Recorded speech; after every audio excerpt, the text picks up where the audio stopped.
Hi ಎಲ್ರಿಗೂ ನಮಸ್ಕಾರ. Welcome to my new vlog. ತಮ್ಮನೇಲಿ ನೋಡಿದ ತಕ್ಷಣವೇ ನಿಮಗೆ ಗೊತ್ತಾಗಿರುತ್ತೆ ನಾನು ಇವತ್ತು ಯಾವ ಟಾಪಿಕ್ ಬಗ್ಗೆ ಮಾತಾಡ್ತಾ ಇದ್ದೀನಿ ಅಂತ.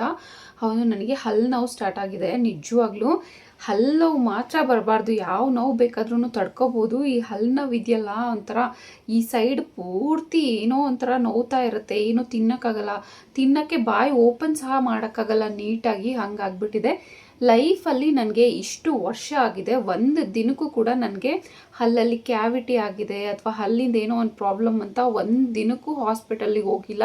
ಈಗ ನೋಡಿದ್ರೆ ಹಲ್ಲು ನೋವು ಬಂದಿದೆ. ಹೋದರೆ ಏನು ಹೇಳಿದ್ರು ಅಂದರೆ ಈ ವಿಸ್ಡಮ್ ಟೂತ್ ಇರುತ್ತಲ್ಲ ಅದು ಬಂದಿದೆ, ಅರ್ಧಂಬರ್ಧ ಬಂದುಬಿಟ್ಟು ಜಾಗ ಇಲ್ದಲೆ ಅಲ್ಲೇ ಸ್ಟಾಪ್ ಆಗಿಬಿಟ್ಟಿದೆ, ಬೆಳೆಯೋಕ್ಕೆ ಜಾಗ ಇಲ್ದಲೇ. ಸೊ ಅದು ಇವಾಗ ಇಂಪ್ಯಾಕ್ಟ್ ಟೂತ್ ಥರ ಆಗಿಬಿಟ್ಟು ಬೇರೆ ಹಲ್ಲಿನ ಮೇಲೆ ಫುಲ್ಲು ಪ್ರೆಷರ್ ಆಗ್ತಾಯಿದೆ. ಅದು ಅಲ್ಲೇ ಫುಲ್ಲು ಹುಳ ಥರ ಆಗಿಬಿಟ್ಟಿದೆ ಅಂತ ಹೇಳಿದ್ರು. ಅದನ್ನು ತೆಗಿಲೇಬೇಕಂತೆ. ನೋಡಿ, ಫಸ್ಟ್ ಟೈಮ್ ಹಾಸ್ಪಿಟಲಿಗೆ ಹೋಗಿದ್ದು ಡೈರೆಕ್ಟಾಗಿ ಹಲ್ಲು ರಿಮೂವ್ ಮಾಡ್ಸೋಕ್ಕೇ ಹೋಗಿದ್ದಂಗೆ ಆಯಿತು. ಆ್ಯಕ್ಚುಲಿ 5 ಇಯರ್ಸ್ ಬ್ಯಾಕು ನನಗೆ ಫಸ್ಟು ಟೈಮು ರೈಟ್ ಸೈಡಿಂದು ಹಲ್ಲು ನೋವು ಬಂದಿದ್ದು. ಆಗ ನನಗೆ ಕೋವಿಡ್ ಪ್ರಾಬ್ಲಮ್ ಇದ್ದಿದ್ದರಿಂದ ತುಮಕೂರಲ್ಲಿ ಸಿದ್ಧಾರ್ಥ ಹಾಸ್ಪಿಟಲಲ್ಲಿ ಹೋಗಿ ತೋರಿಸಿದ್ದು. ಅವ್ರೇನು ಹೇಳಿದ್ರು, ಎಕ್ಸ್ರೇ ಎಲ್ಲ ಮಾಡಿದ ಮೇಲೆ ಇಲ್ಲ ತೆಗಿಲೇಬೇಕು, ಪ್ರಾಬ್ಲಮ್ ಆಗಿದೆ ಅಂತಂದರು. ಸರಿ, ಓಕೆ. ಅಲ್ಲಿ ಸರ್ಜನ್ನೇ ಇದ್ದಿದ್ದು. ಅವಾಗ ಕೋವಿಡ್ ಟೈಮ್ ಇದ್ದಿದ್ದರಿಂದ ಜಾಸ್ತಿ ಜನ ಇರಲಿಲ್ಲ ಹಾಸ್ಪಿಟಲಲ್ಲಿ. ನಾನು ಒಬ್ಬಳೇ ಸಿಂಗಲ್ ಪೇಷಂಟು. ತುಂಬ ನೀಟಾಗಿ ಕೇರ್ ಮಾಡಿ ನನಗೆ ಟೂತನ್ನ ತೆಗೆದ್ರು. ಅವ್ರು ಮಾಡಿದಂಥ ಪ್ರೊಸೀಜರ್ ಎಲ್ಲ ಕೂಡ ಈಗಲೂ ನೆನಪಿತ್ತು. ಇವಾಗ ಸೇಮ್ ಪ್ರಾಬ್ಲಮ್ಮು ಲೆಫ್ಟ್ ಸೈಡಲ್ಲಾಗಿದೆ. ಅವ್ರು ಹೇಳಿದರು 2 ಹಲ್ಲಲ್ಲೂ ಸೇಮ್ ಪ್ರಾಬ್ಲಮ್ ಆಗಿದೆ, ಇವತ್ತಲ್ಲ ನಾಳೆ ಇದು ಪೇಯ್ನ್ ಬಂದೇ ಬರುತ್ತೆ, ನೀವು ಇದನ್ನು ತೆಗೆಸಲೇಬೇಕು ಅಂತ. ಸೊ ಆಫ್ಟರ್ 5 ಇಯರ್ಸು ನನಗೆ ಪೇಯ್ನ್ ಬಂತು. ಬ್ರಷ್ ಮಾಡಬೇಕಾದ್ರೆ ಬ್ರಷ್ ಮಾಡೋಕ್ಕಾಗ್ತಾ ಇರಲಿಲ್ಲ. ಪೇಯ್ನ್ ಬರ್ತಾ ಬರ್ತಾ ಸ್ವಲ್ಪ ಜಾಸ್ತಿ ಆಯಿತು. ನನಗೆ ಗೊತ್ತಾಯಿತು, ಈ ಹಲ್ಲು ಪ್ರಾಬ್ಲಮ್ ಬಂದಿದೆ, ಹಾಸ್ಪಿಟಲ್ಲಿಗೆ ಹೋಗೋಣ, ತೆಗಿಬೇಕು ಅಂದರೆ ತೆಗೆಸ್ಬಿಡೋಣ ಅಂತ. ನಾನು ಈವ್ನಿಂಗ್ ಹೋದೆ ಹಾಸ್ಪಿಟಲ್ಗೆ. ಅವ್ರೇನು ಹೇಳಿದ್ರು, ಇವತ್ತೇ ತೆಗೆಸ್ಕೊಂಬಿಡಿ ಅಂತ. ನಂಗೆ ಸಡನ್ನಾಗಿ ಆ ಥರ ಏನಾದರೂ ಹೇಳಿದ್ರೆ ನಾನು ಮೆಂಟಲಿ ಪ್ರಿಪೇರ್ ಆಗಿರಲ್ವಲ್ಲ. ಸೊ ನಾನು ಹೇಳಿದೆ, ಇಲ್ಲ ನಾನು ಪ್ರಿಪೇರ್ ಆಗಿಲ್ಲ, ಪ್ರಿಪೇರ್ ಆಗಿಬಿಟ್ಟು ನಾನು ಬರ್ತೀನಿ ನೆಕ್ಸ್ಟ್ ಡೇ ಮನೆಯಲ್ಲಿ ಹೇಳಿಬಿಟ್ಟು ಆಗ ತೆಗ್ಸೋಣ ಅಂತ ಹೇಳಿ. ಅದಾದಮೇಲೆ ಪೇಯ್ನ್ ಕಿಲ್ಲರ್ ಟ್ಯಾಬ್ಲೆಟ್ ಕೊಟ್ಟಿದ್ರು ಒಂದು, ಅಥವಾ ಡೋಲೋನೇ ಹಾಕ್ಕೊಳ್ಳಿ ಸಾಕಾಗುತ್ತೆ ಅಂತ ಹೇಳಿದ್ರು. ನಾನು ಡೋಲೋ ಹಾಕ್ಕೊಂಡು ಮಲಗಿ ನೆಕ್ಸ್ಟ್ ಡೇ ಮಾರ್ನಿಂಗು ಒಂದು 10 o'clock ಹಂಗೆ ಹಾಸ್ಪಿಟಲಿಗೆ ಹೋದೆ. ಹಾಸ್ಪಿಟಲಿಗೆ ಹೋದ್ಮೇಲೆ ಅಲ್ಲಿ ಡಾಕ್ಟ್ರ್ ಇನ್ನೂ ಬಂದಿರಲಿಲ್ಲ. ಸೊ ನರ್ಸ್ಗಳು ಏನಿರ್ತಾರೆ ಅವ್ರು ಮಾತ್ರನೇ ಇದ್ದರು. ಒಂದು ಟ್ಯಾಬ್ಲೆಟನ್ನು ಕೊಟ್ಟರು, ಇದನ್ನು ಹಾಕ್ಕೊಂಡು 10 minutes ಆದಮೇಲೆ ಅನಸ್ತೇಷಿಯಾ ಕೊಡ್ತೀವಿ ಅಂತ. ನನಗೆ ರೈಟ್ ಸೈಡಿಂದ ಆಲ್ರೆಡಿ ಪ್ರೊಸೀಜರ್ನೆಲ್ಲ ನೆನಪಿದ್ದಿದ್ದರಿಂದ ಏನೇನೆಲ್ಲ ಇರುತ್ತೆ ಪ್ರೊಸೀಜರ್ ಅಂತ ನನಗೆ ಗೊತ್ತಿತ್ತು. ಸೊ ನಾನು ಧೈರ್ಯವಾಗೇ ಇದ್ದೆ. ಜೊತೆಗೆ ಹಲ್ಲು ತೆಗ್ಸೋದು ಅಂದರೆ ಎಂಥವ್ರಿಗೆ ಆಗಲಿ ಭಯ ಆಗುತ್ತೆ. ನಮ್ಮೂರಲ್ಲೆಲ್ಲ ಹಲ್ಲು ತೆಗ್ಸೋದು ಅಂದರೆ ಏನೋ ಒಂಥರ ದೊಡ್ಡ ಕಾಯಿಲೆ ಅನ್ನೋ ಥರನೇ ನೋಡ್ತಾರೆ. ಯಾಕೆಂದರೆ ತುಂಬ ಜನಕ್ಕೆ ಅದು ಎಫೆಕ್ಟ್ ಆಗಿದೆ. ಒಂದು ಹಲ್ಲು ತೆಗಿಯೋಕ್ಕೆ ಹೋಗಿ ಇನ್ನೊಂದು ಹಲ್ಲು ತೆಗಿಯೋದು, ಅದು ನರ್ವ್ಸು ಒಂದಕ್ಕೊಂದು ಕನೆಕ್ಟ್ ಆಗಿರುತ್ತಲ್ವ. ಸೊ ಫೇಸಲ್ಲಿ ಏನಾದರೂ ಒಂದು ಪ್ರಾಬ್ಲಮ್ ಆಗ್ಬೋದು ಅಂತ. ಆ್ಯಕ್ಚುಲಿ ನಮ್ಮ ತಾತಂಗೂ ಕೂಡ ಹಲ್ಲು ತೆಗ್ಸಿದ್ದೇ ಒಂದು ರೀಸನ್ ಆಯಿತು. ಕೆನ್ನೆ ಎಲ್ಲ ಫುಲ್ಲು ಊತ ಬಂದುಬಿಟ್ಟಿತ್ತು.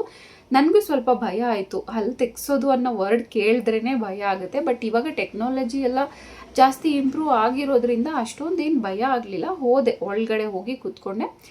ನನಗೆ ರೈಟ್ ಸೈಡ್ ಹಲ್ಲು ತೆಗಿಬೇಕಾದ್ರೆ ತುಮಕೂರಲ್ಲಿ ಒಂದೇ ಅನಸ್ತೇಷಿಯಾ ಕೊಟ್ಟಿದ್ದು. ಸೊ ಇವ್ರು ಏನು ಮಾಡಿದ್ರು, ಒಂದು ಅನಸ್ತೇಷಿಯಾ ಲೆಫ್ಟ್ ಸೈಡಿಗೆ ಗಮ್ಸ್ಗೆ ಕೊಟ್ಟರು. ಆಗ ನನಗೆ ಫುಲ್ ಈ ಕಡೆದೆಲ್ಲ ಜೋ ಬರೋಕ್ಕೆ ಶುರುವಾಯಿತು. ನನಗೆ ಓಕೆ, ಇದೇನು ಫೀಲ್ ಆಗ್ತಾ ಇಲ್ಲ ಇವಾಗ ಅಂತಂದೆ. ಅದಾದಮೇಲೆ ಮತ್ತೆ ಅವರು 2ನೇ ಇಂಜೆಕ್ಷನ್ ಕೊಟ್ಟರು. ನಾನು ಕೇಳಿದೆ, 2 ಇಂಜೆಕ್ಷನ್? ಹೌದು ಮೇಡಮ್, ಕೆಲವೊಂದೊಂದು ಹಲ್ಲಿಗೆ ಪ್ರೊಸೀಜರ್ ಚೇಂಜ್ ಇರುತ್ತೆ, ಕೆಳಗಡೆ ಹಲ್ಲಾಗಿರೋದ್ರಿಂದ 2 ಇಂಜೆಕ್ಷನ್ ಕೊಡಬೇಕು ಅಂತ. ಸರಿ, ಓಕೆ ಅಂತ 2ನೇ ಇಂಜೆಕ್ಷನ್ ತೊಗೊಂಡೆ. 2ನೇ ಇಂಜೆಕ್ಷನ್ ತೊಗೊಂಡ್ಮೇಲೆ ನನಗೆ ಏನಾಯಿತೋ ಗೊತ್ತಾಗಲಿಲ್ಲ. ಕಣ್ಣು ಬಿಟ್ಟರೆ ಫುಲ್ಲು ಮೇಲ್ಗಡೆ ನೋಡಿದ್ರೆ ರೂಮ್ ಎಲ್ಲ ತಿರುಗ್ದಂಗೆ ಆಗ್ತಾಯಿತ್ತು. ನನಗೆ ಚಕ್ರ ಬರ್ತಾಯಿತ್ತು ಫುಲ್ಲು. ನಾನು ಹೇಳಿದೆ, ಇಲ್ಲ ನನಗೆ ಫುಲ್ಲು ಸುಸ್ತಾಗ್ತಾಯಿದೆ, ಕಣ್ಣೆಲ್ಲ ತಿರುಗ್ತಾ ಇದೆ ಅಂತ. ಅವ್ರು ಹೇಳಿದ್ರು, ಕಣ್ಣು ಮುಚ್ಚಬೇಡಿ ಅಂತ. ಬಟ್ ಕಣ್ಣು ಬಿಟ್ಟರೆ ನನಗೆ ರೂಮೆಲ್ಲ ತಿರುಗ್ದಂಗೆ ಆಗ್ತಿದೆ, ಕಣ್ಣು ಮುಚ್ಚಿದ್ರೆ ಇವ್ರು ಕಣ್ಣು ಮುಚ್ಚಬೇಡಿ ಅಂತ ಹೇಳ್ತಿದ್ದಾರೆ. ಫುಲ್ ಕೆನ್ನೆಗೆಲ್ಲ ಹಿಂಗೆ ಹೊಡಿತಾ ಇದೆ. ನನಗೇನಾಯಿತು, ಟೆನ್ಷನ್ ಆಗೋಕ್ಕೆ ಸ್ಟಾರ್ಟ್ ಆಯಿತು. ಇದೇನಪ್ಪ ಅನಸ್ತೇಷಿಯಾ ಕೊಟ್ಟ ತಕ್ಷಣ ನನಗೆ ಈ ಥರ ರಿಯಾಕ್ಷನ್ ಆಗ್ತಾ ಇದೆ ಅಂತ. ಬಿಕಾಸ್ ನಾನು ಆಲ್ರೆಡಿ 2 ನಾರ್ಮಲ್ ಡೆಲಿವರಿ ಮಾಡಿಸ್ಕೊಂಡಿದ್ದೀನಿ, ಜೊತೆಗೆ ಒಂದು ಫ್ಯಾಮಿಲಿ ಪ್ಲ್ಯಾನಿಂಗ್ ಆಪ್ರೇಷನ್ ಕೂಡ ಮಾಡಿಸ್ಕೊಂಡಿದ್ದೀನಿ. ಅದಕ್ಕೆ ಮೇಯ್ನು ಬೆನ್ನಿಗೆ ಅನಸ್ತೇಷಿಯಾ ತೊಗೊಂಡಿದ್ದೀನಿ. ಏನೂ ರಿಯಾಕ್ಟ್ ಆಗಿರಲಿಲ್ಲ, ನನಗೆ ಏನೂ ಪೇಯ್ನೂ ಆಗಿರಲಿಲ್ಲ. ಬಟ್ ಇಲ್ಲಿಗೆ ಅನಸ್ತೇಷಿಯಾ ಅದು 2ನೇದು ಕೊಟ್ಟ ತಕ್ಷಣ ನನಗೆ ಫುಲ್ಲು ಕಣ್ಣೆಲ್ಲ ತಿರ್ಗಕ್ಕೆ ಶುರುವಾಯ್ತಲ್ವ, ಭಯ ಆಗೋಯ್ತು ನನಗೇನೋ ಆಗ್ತಾ ಇದೆ ಅಂತ. ಅಲ್ಲಿದ್ದ ನರ್ಸ್ಗಳು ಸ್ವಲ್ಪ ಟೆನ್ಷನ್ ಆದರೂ ನನಗೆ ಈ ಥರ ಆಗ್ತಿದೆ ಅಂತ ಅಂದ್ಬಿಟ್ಟು. ಅದಾದಮೇಲೆ ಅವ್ರು 2ಕ್ಕೆ ಸ್ಟಾಪ್ ಮಾಡಬೇಕಾಗಿತ್ತು ನಾನು ಆಡ್ತಿದ್ದಿದ್ದು ನೋಡಿ. ಅವ್ರೇನು ಮಾಡಿದ್ರು, ಏನೂ ಆಗಲ್ಲ, ಇದು ನಾರ್ಮಲ್ಲು, ಭಯ ಬಿದ್ದಾಗ ಹಿಂಗೆ ಆಗುತ್ತೆ ಅಂತ ಹೇಳ್ಬಿಟ್ಟು 3ನೇ ಇಂಜೆಕ್ಷನ್ ಕೂಡ ಬ್ಯಾಕ್ ಟು ಬ್ಯಾಕ್ ನನಗೆ ಕೊಟ್ಟರು. 3ನೇ ಇಂಜೆಕ್ಷನ್ ಕೊಟ್ಟ ಮೇಲೆ ನನ್ನ ಪರಿಸ್ಥಿತಿ ನೋಡಬೇಕಾಗಿತ್ತು ನೀವು. ಪೂರ್ತಿ ಈ ಜಾಯಿಂಟ್ ವೀಲಲ್ಲಿ ಕೂತ್ಕೊಂಡಾಗ ತಿರುಗುತ್ತಲ್ಲ, ಹಾಗೆ ಮಲ್ಕೊಂಡು ಕತ್ತೆತ್ತಿದ್ರೆ ರೂಮ್ ಪೂರ ಹಿಂಗೆ ತಿರುಗ್ತಾ ಇದೆ. ಎದ್ದು ಕೂತ್ಕೊಳ್ಳೋಕ್ಕಾಗ್ತಿಲ್ಲ, ಮಾತಾಡೋಕ್ಕಾಗ್ತಿಲ್ಲ, ಫುಲ್ಲು ಜ್ಞಾನ ತಪ್ಪದಂಗೆ ಆಗ್ತಿದೆ. ನನಗೆ ಪ್ಯಾನಿಕ್ ಆಗೋಗ್ಬಿಟ್ಟೆ ನಾನು. ಅದಾದಮೇಲೆ ಅವರು ಕೂಡ ಹೆದರ್ಕೊಂಡ್ಬಿಟ್ರು, ನೀವು ಜಾಸ್ತಿ ಭಯ ಬಿದ್ದರೆ ಹಂಗಾಗುತ್ತೆ, ಅನಸ್ತೀಶಿಯಾ ಕೊಟ್ಟಿರೋದು ಏನೂ ಆಗಲ್ಲ, ಪ್ರೊಸೀಜರ್ ಎಲ್ಲ ನಾವು ಎಕ್ಸ್ಪ್ಲೈನ್ ಮಾಡಿನೇ ಅಲ್ವಾ ಕೊಟ್ಟಿದ್ದು, ಆಲ್ರೆಡಿ ಒಂದ್ಸಲ ತೆಗೆಸ್ಕೊಂಡಿದ್ದೀನಿ ಅಂತೀರ, ನಿಮಗೆಲ್ಲ ಗೊತ್ತಿರುತ್ತಲ್ವ ಅಂತ. ನಾನು ಹೇಳಿದೆ ಅಲ್ಲಿಂದ ನೀವು ಒಂದೇ ಇಂಜೆಕ್ಷನ್ ಕೊಟ್ಟಿದ್ದು, ನೀವಿಲ್ಲಿ 3 ಕೊಡ್ತಾ ಇದ್ದೀರಾ ಏನಕ್ಕೆ ಅಂತ. ಅದು ನನಗೆ ರಿಯಾಕ್ಟ್ ಆಗಿಬಿಟ್ಟು ಫುಲ್ಲು ಸುಸ್ತೇ ಆಗೋಗ್ಬಿಟ್ಟೆ. ಜೊತೆಗೆ ಗ್ಲೂಕೋಸ್ ವಾಟರ್ ಕುಡಿಸಿದ್ರು. ತಿಂಡಿ ಚೆನ್ನಾಗಿ ತಿನ್ಕೊಂಬಂದಿದ್ದೀರಾ ಅಂತ ಕೇಳಿದ್ರು. ಹೌದು, ನಾನು ಉಪ್ಪಿಟ್ಟು ಮನೆಯಲ್ಲಿ ತಿನ್ಕೊಂಬಂದಿದ್ದೀನಿ ಅಂತ ಹೇಳಿದ್ರು, ಮೇ ಬಿ ನಾನು ಸುಸ್ತಾಗಿದ್ದೀನಿ ಅಂದ್ಬಿಟ್ಟು ಗ್ಲೂಕೋಸ್ ವಾಟರ್ ಕುಡಿಸ್ತಾ ಇದ್ರು ನನಗೆ. ನಾನು ಹೇಳಿದೆ ಪೂರ್ತಿ ಕುಡಿಯೋಕ್ಕಾಗ್ತಾ ಇಲ್ಲ ನನ್ನ ಕೈಯಲ್ಲಿ ಅಂತ. ಅವರು ಏನೂ ಆಗಲ್ಲ, ಕುಡೀರಿ ಕುಡೀರಿ ಅಂತ ಫೋರ್ಸ್ಫುಲಿ ಕುಡಿಸ್ಬಿಟ್ರೆ ನನಗೆ ಹೊಟ್ಟೆಯಲ್ಲೆಲ್ಲ ಫುಲ್ಲು ತೊಳಸ್ದಂಗೆ ಆಗ್ಬಿಟ್ಟು ವಾಮಿಟ್ ಮಾಡಿಬಿಟ್ಟೆ ನಾನು. ಆ ಸಿಂಕ್ ಹತ್ರ ಹೋಗೋಕ್ಕೆ ಕೂಡ ಆಗ್ತಾಯಿಲ್ಲ ನನಗೆ. ಎದ್ದು ನಿಂತ್ಕೊಂಡ್ರೆ ಪೂರ್ತಿ ಹಾಗೆ ಬಿದ್ದೋದಂಗೆ ಆಗ್ತಾಯಿದೆ, ಇಲ್ಲ ರೂಮ್ ಎಲ್ಲ ತಿರುಗ್ದಂಗೆ ಆಗ್ತಾಯಿದೆ. 3 ಜನ ಹಿಡ್ಕೊಂಡಿದ್ರು ನನ್ನ ಹಸ್ಬೆಂಡು, 2 ನರ್ಸು. ಮತ್ತು ನನಗೆ ಫುಲ್ಲು ವಾಮಿಟಿಂಗ್ ಎಲ್ಲ ಸ್ಟಾರ್ಟ್ ಆಗೋಯ್ತಲ್ಲ, ಸ್ವಲ್ಪ ಹೊತ್ತು ರೆಸ್ಟ್ ಮಾಡಿ ನೀವು ಅಂತ ತೊಗೊಂಡೋಗಿ ಬೆಡ್ ಮೇಲೆ ಮಲಗಿಸಿದ್ರು. ಕಣ್ಣು ಮುಚ್ಚಿ ಸ್ವಲ್ಪ ಹೊತ್ತು ಮಲಗ್ತೀನಿ, ನನಗೇನು ಕಣ್ಣು ಮುಚ್ಚಬೇಕು, ನಿದ್ದೆ ಮಾಡಬೇಕು, ಸ್ವಲ್ಪ ಹೊತ್ತು ನಿದ್ದೆ ಮಾಡಬೇಕು ಅಂತ ನಾನು ಕೇಳ್ತಿದ್ದೀನಿ. ಅವರು ಕಣ್ಣು ಮುಚ್ಚಬೇಡಿ ಅಂತ ಹೇಳ್ತಿದ್ದಾರೆ. ನನಗೆ ಕಣ್ಣು ಬಿಟ್ಟು ಇರೋಕ್ಕಾಗ್ತಾ ಇಲ್ಲ, ಬಿಕಾಸ್ ಎಲ್ಲ ಪೂರ್ತಿ ತಿರುಗ್ತಾ ಇದೆ ನನಗೆ. ಫಸ್ಟ್ ಟೈಮ್ ನನಗೆ ತಲೆ ಸುತ್ತು ಅನ್ನೋದು ಹೆಂಗೆ ಅನ್ನೋದು ನನಗೆ ಗೊತ್ತಾಗಿದೆ. ಇದುವರೆಗಾಗಿ ನನಗೆ ಯಾವುದೇ ಹೆಲ್ತ್ ಇಶ್ಯೂಸ್ ಇಲ್ಲ. ತಲೆ ಸುತ್ತೋದಾಗಿರ್ಬೋದು, ಆಗಾಗ ತಲೆ ಸುತ್ತಿ ಬೀಳೋದಾಗಿರ್ಬೋದು, ಆ ಥರ ನನಗೆ ಯಾವತ್ತೂ ಆಗಿರಲಿಲ್ಲ. ಫಸ್ಟ್ ಟೈಮ್ ಆಗಿದ್ದರಿಂದ ಫುಲ್ಲು ಭಯ ಆಗೋಯ್ತು ನನಗೇನೋ ಆಗ್ತಿದೆ, ನನಗೇನೋ ಆಗ್ತಾ ಇದೆ ಅಂತ. ನನ್ನ ಭಯದ ಜೊತೆ ಡಾಕ್ಟರ್ಸು ನರ್ಸು ಎಲ್ಲರೂ ಹೆದರ್ಕೊಂಡ್ರು. ನನಗೆ ಒಂದು 2 to 3 ಟೈಮ್ಸ್ ವಾಮಿಟ್ ಆಯಿತು. ನಾನು ಹಂಗೂ ಹೇಳಿದೆ, 3 ಇಂಜೆಕ್ಷನ್ಸ್ ತೊಗೊಂಡಿದ್ದೀನಿ ನಾನು, ಪ್ರೊಸೀಜರ್ ಸ್ಟಾರ್ಟ್ ಮಾಡಿಬಿಡಿ, ತೆಗೆಸ್ಕೊಂಡು ಹೋಗ್ತೀನಿ ಅಂತ. ಅವ್ರು ಹೇಳಿದ್ರು, ಇಲ್ಲ ಮೇಡಮ್, ಸಿಚುವೇಶನ್ ಇನ್ನೂ ವರ್ಸ್ಟ್ ಆಗುತ್ತೆ, ಈ ಟೈಮಲ್ಲಿ ನಾವೇನಾದರೂ ಪ್ರೊಸೀಜರ್ ಸ್ಟಾರ್ಟ್ ಮಾಡಿದ್ರೆ ಒಂದು ಕೆಲಸ ಮಾಡಿ, ನಾಳೆ ಬನ್ನಿ, ನಾಳೆ ನಾವು ಪ್ರೊಸೀಜರ್ನ ಸ್ಟಾರ್ಟ್ ಮಾಡೋಣ ಅಂತ. ಮನೆಗೆ ಬಂದೆ, ಪೇಯ್ನ್ ಕಿಲ್ಲರ್ಗೆ ಸ್ವಲ್ಪ ಟ್ಯಾಬ್ಲೆಟ್ಸನ್ನು ತೊಗೊಂಡೆ. ಇವತ್ತಿಷ್ಟು ಮಾತಾಡ್ತಾ ಇದ್ದೀನಿ ಅಂದರೆ ಆ್ಯಕ್ಚುಲಿ ನಾನು ನಿನ್ನೆ ನೈಟು ಪ್ಲಸ್ ಇವತ್ತು ಮಾರ್ನಿಂಗು ಟ್ಯಾಬ್ಲೆಟ್ ಹಾಕ್ಕೊಂಡಿರೋದ್ರಿಂದ ಇಷ್ಟು ಮಾತಾಡೋದಕ್ಕೆ ನನಗೆ ಸಾಧ್ಯ ಆಗ್ತಾಯಿದೆ. ಟಿಫಿನ್ ಎಲ್ಲ ತಿನ್ನೋದಕ್ಕೆ ಓಪನ್ನಾಗಿ ನನಗೆ ಬಾಯಿ ಜೋರಾಗಿ ಓಪನ್ ಮಾಡೋಕ್ಕಾಗ್ತಾ ಇಲ್ಲ. ನನಗೆ ಟೆನ್ಷನ್ ಆಗ್ಬಿಟ್ಟು ಡಾಕ್ಟರ್ನ ಕೇಳಿದೆ, ನನಗೆ ಮಾತ್ರನೇ ಹಿಂಗಾಗ್ತಾ ಇದೆಯಾ ಅಥವಾ ಎಲ್ರಿಗೂ ಇದು ಕಾಮನ್ ಆಗಿ ಆಗುತ್ತಾ ಅಂತ. ಅವ್ರು ಹೇಳಿದ್ರು ಎಲ್ರಿಗೂ ಆಗಲ್ಲ, ನೀವು ಸ್ವಲ್ಪ ಹೆದರ್ಕೊಂಡಿರೋದ್ರಿಂದ ನಿಮ್ಗೆ ಈ ಥರ ಆಗ್ತಾ ಇದೆ ಅಂತ. ನನಗೆ ಫುಲ್ ಭಯ ಆಗೋಯ್ತು, ನನಗೆ ಮಾತ್ರನೇನ ಹಿಂಗೆ ಆಗ್ತಾ ಇದೆ ಅಂತ. ಅವರಿಗೆ ಏನಪ್ಪ ನಮ್ಮ ಹಾಸ್ಪಿಟಲಿಗೆ ಬಂದು ಪೇಷಂಟಿಗೆ ಹಿಂಗೆ ಆಗ್ತಾ ಇದೆ ಅನ್ನೋ ಟೆನ್ಷನ್ ಅವ್ರಿಗೆ.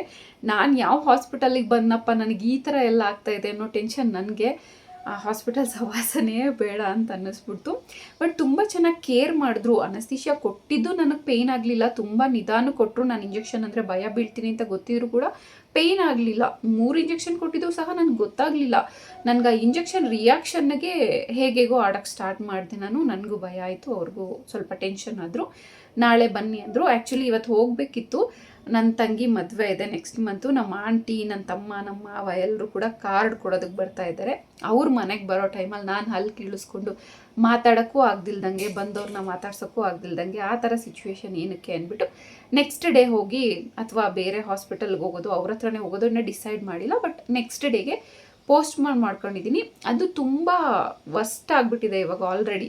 ಸೊ ಜಾಸ್ತಿ ದಿನ ಬಿಟ್ಟರೆ ಒಂದು ಹಲ್ಲಿಂದ ಇನ್ನೊಂದು ಹಲ್ಲಿಗೂ ಕೂಡ ಇಂಪ್ಯಾಕ್ಟ್ ಆಗುತ್ತೆ. ಹಾಗಾಗಿ ವಿತಿನ್ 2 to 3 ಡೇಸ್ ನಾನು ಈ ಹಲ್ಲನ್ನ ತೆಗೆಸಲೇಬೇಕು. ಸೊ ನಿಮಗೂ ಯಾರಿಗಾದ್ರೂ ಇದೇ ಥರ ಆಗಿತ್ತಾ ಅಥವಾ ನಾನೊಬ್ಳಿಗೆ ಮಾತ್ರನೇ ಹಂಗಾಯ್ತಾ ಅನ್ನೋ ತಿಳ್ಕೊಳ್ಳೋ ಕ್ಯೂರಿಯಾಸಿಟಿ ನನಗೆ. ನಿಮಗೂ ಏನಾದರೂ ಅದೇ ರೀತಿನಲ್ಲಿ ಆಗಿದ್ರೆ ಪ್ಲೀಸ್ ನನಗೆ ಕಮೆಂಟ್ ಮಾಡಿ ತಿಳಿಸಿ. ಸ್ವಲ್ಪ ಹಾಸ್ಪಿಟಲ್ ಅಂದರೆ ನನಗೆ ಭಯ ಇರೋದ್ರಿಂದ ಮೇ ಬಿ ನಾನು ಪ್ಯಾನಿಕ್ ಆಗಿದ್ದೆ, ಅದಕ್ಕೋಸ್ಕರ ಹಂಗಾಯಿತು ಅಂತ ನಾನು ಅಂದ್ಕೊಂಡಿದ್ದೀನಿ. ಬಟ್ ಎಲ್ರಿಗೂ ಹೀಗೆ ಆಗುತ್ತಾ ಇಲ್ವಾ ಅಂತ ನನಗೆ ಗೊತ್ತಿಲ್ಲ. ಇದಾಗಿತ್ತು ನನ್ನ ಹಲ್ಲು ನೋವಿನ ಸ್ಟೋರಿ. ಒಂದು ಹಲ್ಲನ್ನ ತೆಗ್ಸೋಕೆ ಹೋದೆ, ಇನ್ನೊಂದು ಹಲ್ಲು ಪ್ರಾಬ್ಲಮ್ ಅಂದರು. ಇನ್ನೊಂದು ಟ್ವಿಸ್ಟ್ ಏನು ಗೊತ್ತಾ, ಈ ಹಲ್ಲನ್ನ ತೆಗ್ಸೋಕೆ ಹೋದರೆ ಮೇಲ್ಗಡೆ ವಿಸ್ಡಮ್ ಟೂತ್ ಕೂಡ ಸೇಮ್ ಪ್ರಾಬ್ಲಮ್ ಅಂತೆ.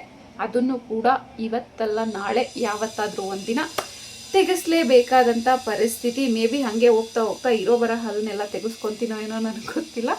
ಇದಾಗಿತ್ತು ನನ್ನ ಹಲ್ಲು ನೋವಿನ ಸ್ಟೋರಿ ಅಂತ ಹೇಳ್ತಾ ಸಿಗ್ತೀನಿ ಮತ್ತೆ ನೆಕ್ಸ್ಟ್ ವ್ಲಾಗಲ್ಲಿ. ಹಲ್ಲು ತೆಗೆಸಿದ್ದಾದಮೇಲೆ ವ್ಲಾಗ್ ಮಾಡೋಕ್ಕಾಗಲ್ಲ, ಬಿಕಾಸ್ ನಾನು ಮಾತಾಡೋಕ್ಕಾಗೋದೇ ಇಲ್ಲ. ಎಷ್ಟು ದಿನ ರೆಸ್ಟಲ್ಲಿ ಇರಬೇಕೋ ನನಗೆ ಗೊತ್ತಿಲ್ಲ.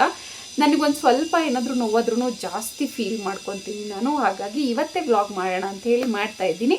ಸೊ ಸಿಗ್ತೀನಿ ಮತ್ತೆ ಮುಂದಿನ ವ್ಲಾಗಲ್ಲಿ. ಅಲ್ಲಿವರೆಗೂ take care and thank you so much.